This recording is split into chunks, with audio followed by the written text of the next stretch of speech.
All right. Hello, listeners. Hello, listeners. How are you doing? Today is a nice, beautiful day out there. A little hot, but we're Yes. here. And my name is Charles Scott, and this is my son. Charles Scott Jr., how you guys doing? Another episode of Can We Talk? We have dozens and dozens of episodes. I think we're over 100. We got to be over 100 by now. If you need to catch up on the episodes, remember going to our Facebook page, YouTube page. You can watch episodes from the last 3 years. Today we're going to talk a little bit about real estate again and some of the things that are happening within the world and the economy that will affect you and probably purchasing or selling a house. It's been a busy year to start off. There's a lot of different changes going on. You know, they're talking about a lot of different tax ramifications as far as real estate. I see that, there's some bills that have been passed. One of the good ones is that the tax situation for housing, you can still deduct the interest on your real estate, so that's a good thing. The interest deduction is still there, so there's some positive news for real estate, for investors and for single family or multifamily homeowners. So some of the things that are out there, if you're looking to sell a house, you're looking to buy a house, now is a good time either way, because what's happening is property is appreciating for those that want to sell the property, and because the rents are going up, it's a good time for someone to buy a property, because it doesn't help to just keep paying rent over and over and over and over again. I was going to say that. I say people always ask me what's going to happen next year or down the street next year, next month. I say one thing I can guarantee is rent's going to go up. Rent is going to go up just from the numbers. We're seeing that more and more people are being forced to rent because maybe not been being able to buy a house. So we're seeing that crunch on regular 3 bedrooms, 2 bedrooms. We're seeing a higher rent each quarter now. Mm-hmm. I've not seen it dip yet. So I will say, give us a call for those who are tired of renting. You've seen our ads out there. We got some new creative ads out there. Very funny. But definitely, if you want to stop renting, give us a call. We'll give you the first step. Yeah, one of the things that we say every month is why rent? Yes, why rent? Why rent? So there's going to be like I said, there's going to be a lot of changes. Even in the building sector, the new buildings that are being put up are smaller. They're smaller. By that I mean that the square footage is smaller because the cost of the lumber. Mm-hmm. Everything is being affected by the economy, by the cost of materials, and by people that are moving from one place to the other. We're actually in good shape in the Fairfield County area because of our proximity to New York, and I keep saying it because there's still that overflow of people coming out of New York into other areas of the state, mm-hmm. such as Bridgeport, Norwalk. Actually, I was in Norwalk this morning, and I was driving around. And I was looking at some of the prices of the homes and looking at the downtown area. And there's a lot of still New York cars and people coming in from out of state. And I remember during the pandemic, it's just like it was a flood of New York, New Jersey cars, people coming in, moving into the state of Connecticut. So it's slowed down a little, but there's still a lot of people that are coming in. And on the other side, they're coming in from Massachusetts and Holyoke and those areas. They're Springfield. I was going to say, I'm seeing people from New Jersey come up as far as New Haven, Waterbury, the Valley, because they're realizing the value they have here in Connecticut versus where they're living at is very nice, but it's so nice that they can't afford it. Versus they can come to Connecticut, get something similar, if not better, something in the suburbs, backyard, front yard, for what they're paying for an apartment in New Jersey or Newark for the same price with no backyard, no front yard. Speaking of the Valley, I noticed that, there's a lot of people that are relocating down into the Valley. We call it the Valley. If you're from New York or if you're watching this program in other cities or states, that doesn't mean too much to you, but to us, the Valley is the cities of like Naugatuck, Shelton, Derby, Seymour, Ansonia. We call it the Valley because it's surrounded by a lot of hills. Yep, a lot of hills. It's like it's like down at the bottom you got the Naugatuck River, but you have a lot of hills as you're driving down Route 8 into Waterbury and Torrington and those areas there into the Danbury area. A lot of people from New York that actually cannot find a place in Norwalk, Stamford, or Bridgeport, they move down into the Valley. Yes. And then it's the prices are less. I'd say the prices, depending upon where you're living at right now. In the Valley, if you're in Bridgeport, the prices are about maybe 25% less. If you're in Yes. Norwalk and Stanford, it could be 50% I was less. going to say that. I have a lot of people I try to steer towards the valley because they may not realize they may love Bridgeport, Stanford, they have their heart set on it, but their money can go a lot further in the valley as far as they can afford more house, more land, and possibly have a little bit less competition for some of these houses because a lot of investors are still stuck on Bridgeport, Stratford area.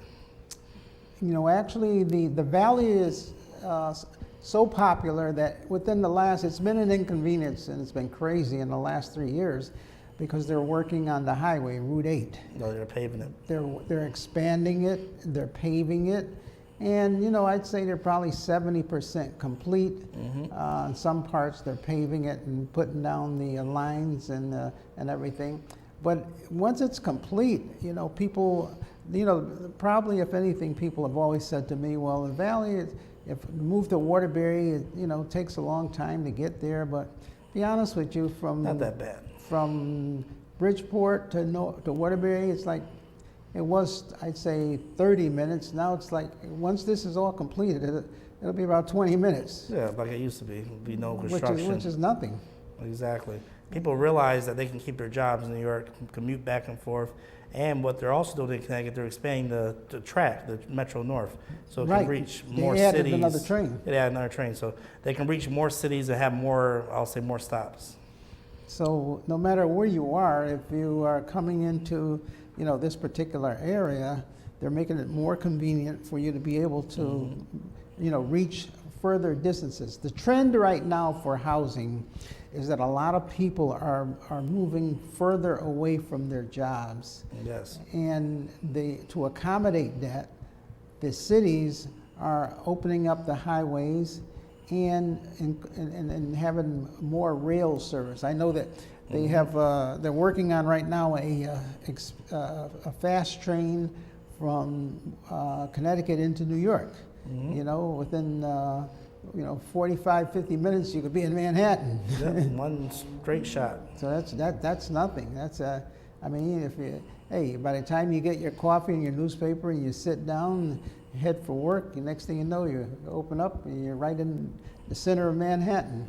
Exactly, and all that's going to do is make these prices go up. So that's why I talk to a lot of people. Here comes more people. Yeah, I was going to say, those waiting for next year for a crash, or I say it's going to be more of a correction. Remember, as more and more people leave New York, come to Connecticut, it's going to cause the prices to go up. People are going to be renting more. People are going to come here with higher incomes who can afford those higher rents, and it's going to have a trickle-down effect to the valley. So as of now, the valley is very affordable for my clients. I encourage you to go there. That could be a different theme this time next year, same episode.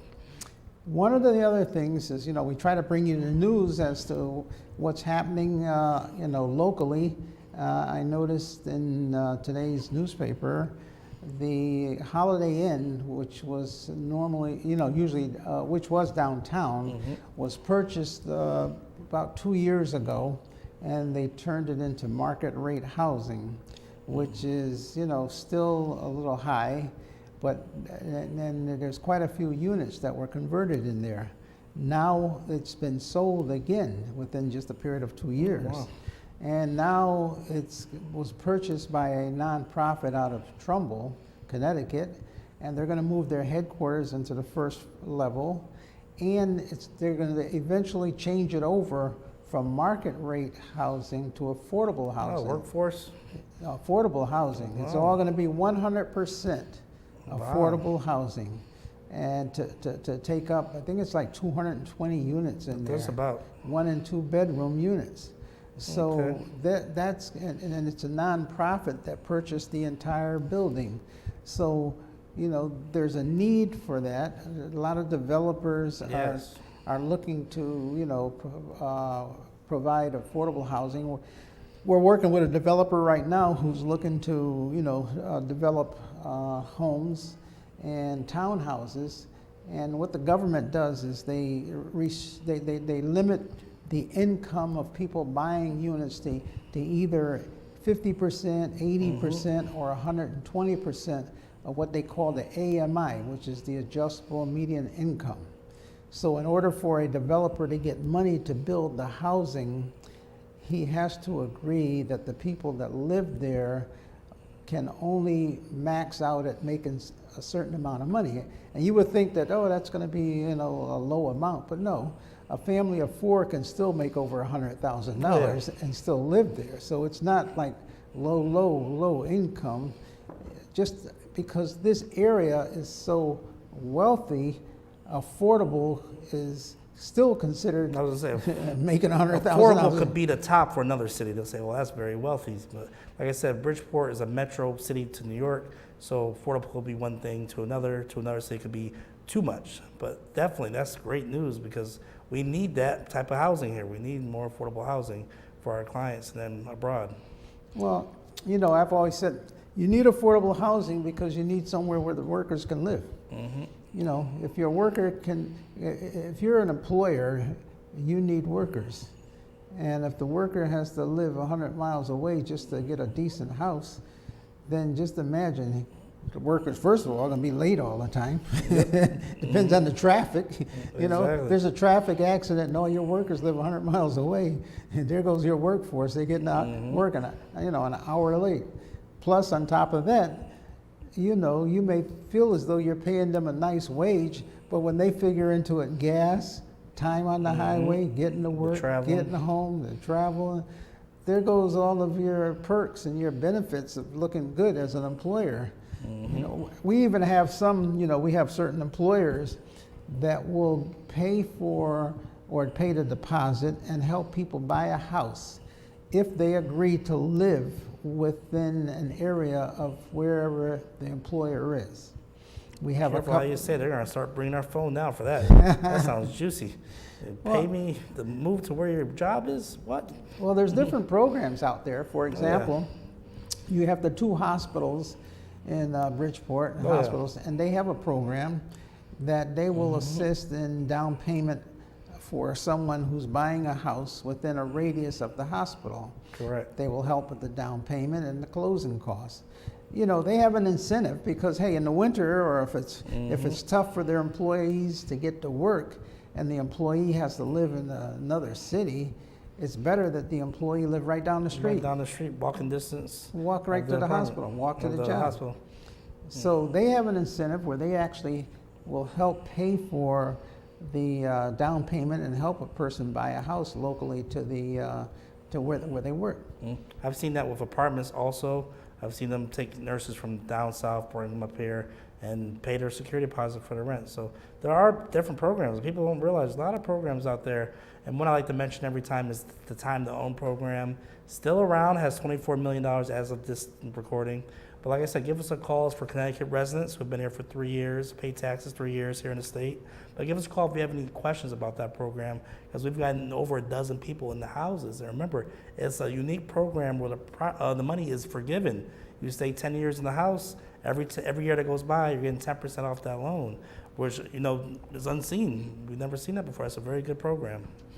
There's another program, what is it? Live where you work. And that's a program sponsored by a nonprofit in the state of Connecticut that does down payment and closing cost loans. They will give you money that you don't have to pay back. It's a grant. And they have a program for school teachers, firemen, public employees, and this is for the city workers, because it helps the city if the city workers live locally where the city is, and also like the policemen, if they have patrols locally, and the neighborhood gets to know their local police person or their politician, then it pays and it helps everybody all around. Exactly. We need programs like that because, like my father said, if you live too far away from that employment, employment's going to suffer. People can be coming late. People may quit the job, find something better towards their house. So, like I said, it's a need that we have, and developers know that. So that's why we see a lot of developments in the future being built for workforce housing and affordable housing. So there's a lot of different programs that are out there. We can help you by letting you know about these programs. One of the biggest things that people out there will say to me is, I want to buy a house, but I'm not really ready yet. I've got to save more money. Well, you're probably better off looking at, different parameters. It's not money. You don't need a lot of money down to actually buy the house. I tell most people what you need is income and credit. Yes. Those are the two things you should work on. What good is saving money if you still don't have the credit score? The income and the credit. Income and the credit. What good is waiting and waiting and waiting if you cannot afford to buy a house in the long run? You may have to join up with a partner, find someone I was else, going to say that's what we see a lot. family member, and if you may not have enough money to put down, maybe have one of your parents if you're young and you haven't saved up a lot of money. A lot of people out there have their parents whose home might be in a situation where they can borrow money on the house as a down payment and give you a gift. Keyword gift. Remember, Gift, not that loan. person that's going to give you that money has to write a letter, notarize it, bank that they said they're giving you this money. They don't want you to loan it, and then you get the house. Now you have two mortgages. You got your main mortgage, and now you own Uncle Mike $10,000. So they want to make sure that's money that is given to you for the sole purpose of acquiring that property. And like I said, so there's two things: income, and then there's also credit. Now, if you're having problems, with your credit, there's some nonprofit agencies that we work with that do credit repair. Yes. They can help you. They can sit you down. They can give you a budget and show you, where your deficiencies are. And you can take that budget and you can start saving up some money. And they tell you, if you're trying to do it on your own, it's difficult. It's very difficult without a mentor or a coach. So when you have someone who's helping you, with your credit, you may pay, you may have a little bit of money coming to a little bit of money, and you have bills. They tell you which bills to pay off. Maybe some bills you shouldn't pay off. I was going to say, give us a I call. mean, pay off, but not Yeah. pay them all off at one I was time. going to say, we know a lot of consultants and nonprofits that help you with the credit. One real good, I'll mention his name here, give us a call, I'll tell you his name. But he made some good examples of how you may think you want to pay off all your debt at the same time. Remember, that leverage is going to cause your score to go down sometimes because you're paying off old bills that maybe you should leave those alone, because when you pay it off, it makes it a brand new bill sometimes. Current. It's current now. Now your score is going down. You say, how did it go down after I paid that bill? So give us a call. We'll put you in the right direction, because you'll realize, hey, you might have to pay down less than you think. So you want to, like I said, get a copy of your credit report, check out your credit report, and then figure out which bills to pay off and which ones to just continue making your normal payment. Exactly. And if you were talking about the consultant. Yeah. Some bills you may not want to pay off completely. Your score will drop because credit is an ongoing living thing. They want to see you keep using it, but you don't have to use it, max it out. Just get it down to where, a rule of thumb usually is that don't charge no more than 30% of your available credit. Yep. If you got a $1,000 credit card, don't go over $300. Exactly. Utilization plays a big role in what your score is going to be overall. And people may have 5 credit cards and have 2 maxed out. And realize that if you spread it out, your actual score is still same amount of credit, but your score goes higher because your utilization is lower. But how can we help you? It's always boils down to what can you do for me? Well, we have knowledge of the programs. We have knowledge of the down payment programs that are out there. We know which lenders have different programs to suit your needs. Exactly. There's different programs that are for different situations. It's just like when you get insurance, you call up to get an insurance. Look at how many times on TV, everybody in the world is trying to get your business. Call us for a quote. Call us for a quote. Call us for a quote. Free quote. This and that. Some companies advertise, we've saved our customers over $300 to $500 a year. Now, so they're not all the same. Everyone is not the same. Same thing with getting a mortgage.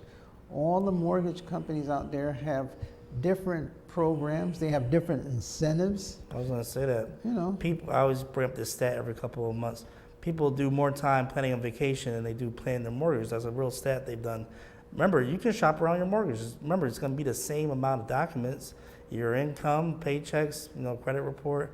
Maybe go to 2 different lenders, see what they have, compare their programs. This is not just one and done. And one question I get a lot of people always ask me, like they say, I've had a bank, let's say I've had a certain bank since I was in high school.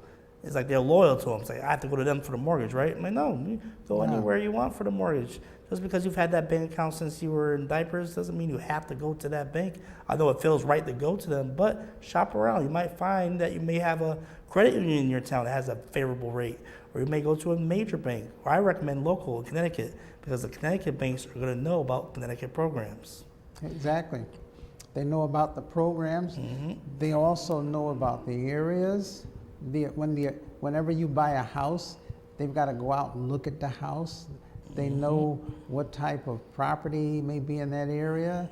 They know if you need flood insurance. Yes. They know if it's an appreciating neighborhood where new homes are being built, people are moving in. So, a local banker really has more information about, what's happening within your neighborhood. Exactly. Then, it always amazes me.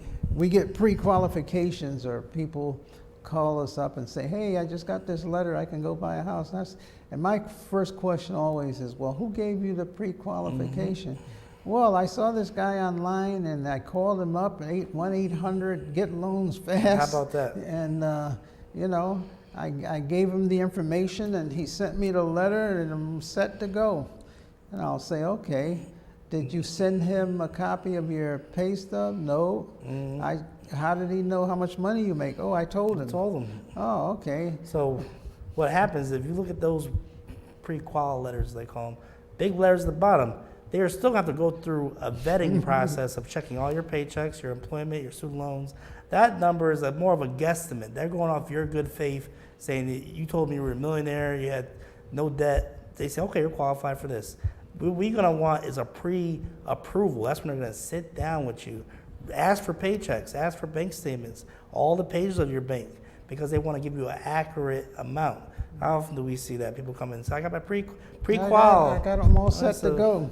That's not going to work in this industry. We need a pre-approval from a reputable bank. Sit down. We're going to call your mortgage person too. We want to make sure they know what you're doing, because remember, with these national banks, not saying just national, they might give you a loan officer or a lender that's in Oregon or California. What do they know about the DAP program or Connecticut programs? They're not going to know about those. So give us a call and we'll put you in the right direction. So you definitely want to deal with someone who's local, Yes. if possible. I mean, the national ones out there too are good, but as long as they use the same criteria and ask you the right questions as the local people will, everything is okay. But it always amazes me when they go on, what you tell them, which is, you're not telling them anything wrong, but they may not know the questions to ask. Sometimes what will happen is someone will say, oh, I'm qualified for $400,000. Say, okay, great. Then they go to another lender and say, well, this one only qualified me for $300,000. And I'm like, well, there must be something that you didn't tell the other guy who gave you the $400,000. Or how about this? Let us talk to your mortgage person, because I've seen this dozens of times. Oh, okay, so you got 2 pre-approvals. One says 300, one says 450. You didn't realize your other mortgage guy changed it to an FHA mortgage without telling you, or maybe he told you, just didn't understand the jargon. Right. Let us see all the paperwork. Let us call your mortgage person to see what kind of mortgage they give you, because I've seen it happen where all of a sudden it's a conventional loan, now it's an FHA loan. Overnight, when did that happen? And you know what happens a lot of times is that the red flag is always, if you are getting pre-approved or pre-qualified, make sure that person gives you that letter has looked at a copy of your pay stub. Yes. And gotten a copy of your tax returns. Those are 2 crucial things right there. The pay stub, because let's say I say, oh, how much money do you make? You say, oh, I make $700 a week, because they always use the gross. And I say, oh, that sounds good. So now lender number one puts, oh, this person makes $700 a week. Okay. Now the other person says, well, okay, send me a copy of your pay stub. And he looks there, okay.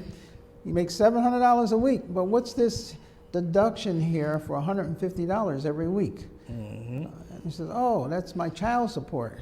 We didn't mention that. Yes, you make $700 a week, but of that $700 a week, $150 goes to child. So you only bring home $550 a week. That's your net. So that's your net. So now two people, same person, two different qualifications. One is going to qualify you for $300, the other one's going to qualify you for $400.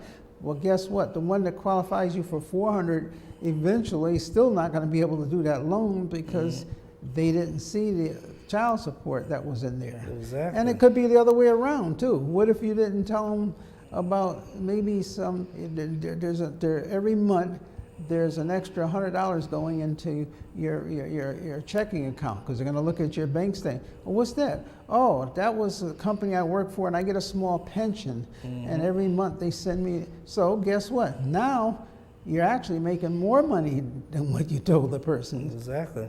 Or this is a very common one. People don't realize that they say, New Year's resolution, I'm going to work hard, make a lot of money this year, so I'm going to ask my boss for overtime. And they work all year overtime. They don't realize, when they go to the mortgage person, they may not tell the mortgage person, oh yeah, this year may be different from last year because I'm getting a bunch of overtime. They may not count that overtime unless it's completely steady.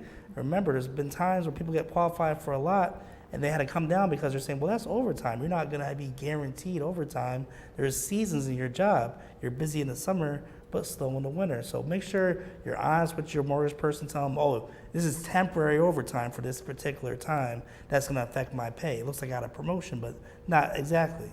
So you see, there's a lot of things. We're going through probably 10% of all the things that we can tell you. Everybody's different. Don't listen to what someone said because that's what they did. Everybody's different. The situations are all different. That's why you use a realtor. That has the knowledge of the programs. Because we come in, we evaluate all of this. We will say, go to this person, talk to this person, talk to that person. You need to talk to a credit repair person. There's this program for you. We have all of this knowledge that we can give you that can make your life a lot easier and send you and put you in the right direction. You don't have to wait a year from now to buy that house. You don't have to wait 2 years. You might be surprised. There's a telephone number right there. Give us a call because by the time you wait, the price went up and now you're like chasing the dog's tail. Exactly, very true. Give us a call and we can help you. We can help you. And also, guess who else calls? Other realtors calls. We know you're watching out there. Give us a call. Other realtors ask us for advice. This is a lot to learn. So like I said, give us a call. We're knowledgeable on all these programs, and we can put you in the right direction. So hopefully we gave you a lot of information today, and call us, and on a one-on-one we'll give you even a lot more information. Exactly. So until next week, God bless. Amen.